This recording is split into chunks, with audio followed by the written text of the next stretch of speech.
everyone. I welcome you all to Exam Partners, where I'm your partner for your exams. This is Polity MCQ series, and let's start with our MCQ. So, our question is, which of the following functions is or are performed by the Constitution in a democracy? एक democracy में constitution इनमें से कौन कौन से functions को perform करता है? The first option is it restricts the exercise of power by the state. Constitution restrict करता है पावर की एक्सरसाइज को बाय द स्टेट. से for example this is a state. State के पास एक पावर है और स्टेट क्या करती है, इस पावर को एक्सरसाइज करती है. तो क्या कॉन्स्टिट्यूशन उसे रिस्ट्रिक्ट करता है? तो इसका कोई एज सच सोर्स नहीं है. ये कुछ क्वेश्चन जो होते हैं वो पॉलिटिकल थ्योरी से लाइक इंस्पायर्ड होते हैं, या फिर यहाँ पर आपको कंटेक्चुअल रीडिंग करनी होती है, या रीडिंग बिटवीन द लाइंस करनी पड़ती है, चीज़ों को एनालाइज करना होता है, तब जाके आपको ये सब चीज़ें समझ आती हैं. देखो, जब हमारे देश आज़ाद हो रहे थे, या फिर अगर हम लोग मॉडर्न स्टेट्स की बात करें, तो मॉडर्न स्टेट्स क्या थी, बहुत ज़्यादा लाइक हिस्टोरिकल सफरिंग से बाहर निकली थी. तो उसमें कुछ लीडर्स का मोटिव ये भी था कि ज़्यादा से ज़्यादा पावर्स अपने हाथ में ले लेना, राइट. जहाँ पर कॉन्स्टिट्यूशन भी फ्रेम नहीं हुए, या इवन आफ्टर कॉन्स्टिट्यूशन फ्रेमिंग भी काफ़ी लीडर्स का ये मोटिव रहा कि हम लोग पावर्स को क्या करें, अपने हाथ में ले लें.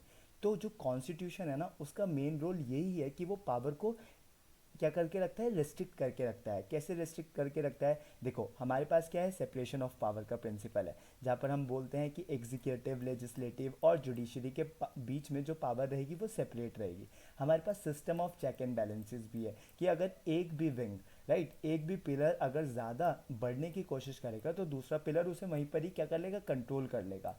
तो हम देखते हैं ना कि जुडिशरी बीच में इन्वॉल्व हो जाती है, जहाँ पर हमें लगता है कि एग्जीक्यूटिव ज़्यादा बढ़ रही है, या एग्जीक्यूटिव अगर बढ़ रहा होता है तो उसे लेजिस्लेचर कंट्रोल कर लेती है. तो ये सब चीज़ें हैं ना. तो हमारा जो कॉन्स्टिट्यूशन है वो क्या करता है, रिस्ट्रिक्ट करता है exercise of power by the state. So ये फर्स्ट ऑप्शन तो हमारा बिल्कुल ठीक है, राइट. सेकेंड देखते हैं. इट एम्पावर्स, जो कॉन्स्टिट्यूशन है वो एम्पावर करता है, एज वेल एज रिस्ट्रिक्ट भी करता है लोगों की आज़ादी को. तो क्या ये ऑप्शन सही नहीं है? ये बिल्कुल सही है. क्यों? हम लोग आर्टिकल 19 में पढ़ते हैं, 19(1)(a) में, जहाँ हम बात करते हैं फ्रीडम्स की, तो हम freedom of speech and expression की बात करते हैं. उसके अंडर में हम लोग बहुत सारे फ्रीडम्स, 6-7 फ्रीडम्स की हम लोग बात करते हैं उसके अंदर में. तो उसका क्या मोटिव है? उसका यही तो है ना कि ये क्या कर रहा है, लोगों को आज़ादी दे रहा है. बट क्या आप ये बताओ कि आपकी आज़ादी और मेरी आज़ादी क्या आपस में लाइक कॉन्ट्राडिक्ट नहीं कर सकती या ओवरलैप नहीं कर सकती? से फॉर एग्जांपल आपको यहाँ पर खेलना है बट मेरे को यहाँ पर पढ़ना भी है, तो क्या आपके लिए कोई एक सेपरेट जोन नहीं हो सकता खेलने के लिए, पार्क्स वगैरह, या मेरे लिए कोई स्टडी रूम्स नहीं हो सकते? हो सकते हैं ना. तो एक की जो फ्रीडम है दूसरे के फ्रीडम को क्या नहीं करना चाहिए, ओवरलैप नहीं करना चाहिए, कॉन्ट्राडिक्ट नहीं करना चाहिए. इसलिए हमारे पास रीजनेबल रिस्ट्रिक्शंस भी हैं.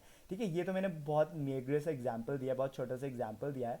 ठीक है, आप लोग और अच्छे एग्जाम्पल्स आप लोग फाइंड कर सकते हैं, अपनी लाइफ से रिलेट कर सकते हैं कि कैसे कैसे रीजनेबल रिस्ट्रिक्शंस हमारी कॉन्स्टिट्यूशन में मेंशन्ड है. जब हम लोग उस टॉपिक पर जाएंगे तो हम उसे भी डिटेल में पढ़ेंगे.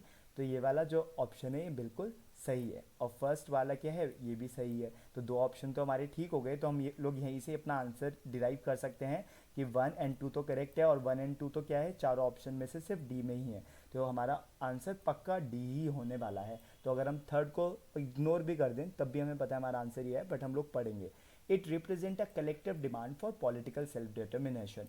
देखो, जब कॉन्स्टिट्यूएंट असेंबली में डिबेट चल रही थी ना, तो पंडित जवाहरलाल नेहरू ने यही बोला था कि जो हमारा कॉन्स्टिट्यूशन होगा ना, वो एक कलेक्टिव डिमांड बताएगा फॉर पॉलिटिकल सेल्फ डिटर्मिनेशन. यार, हमने बहुत कुछ सोच के, बहुत कुछ समझ के जो कॉन्स्टिट्यूएंट असेंबली बनाई थी, वो इसलिए ही तो बनाई थी ना कि हम लोग कॉन्स्टिट्यूशन फ्रेम कर सकें, लोगों के डिमांड्स देख सकें, उनके लीडर्स से पूछ सकें कि वो उनके जो लीडर्स हैं जो पूरी इंडिया से अलग अलग जगह से आए थे, वो अपने आप को रिप्रेजेंट कर सके. इसलिए तो हमारा कॉन्स्टिट्यूशन इतना वर्सेटाइल है, इतना डाइवर्स है.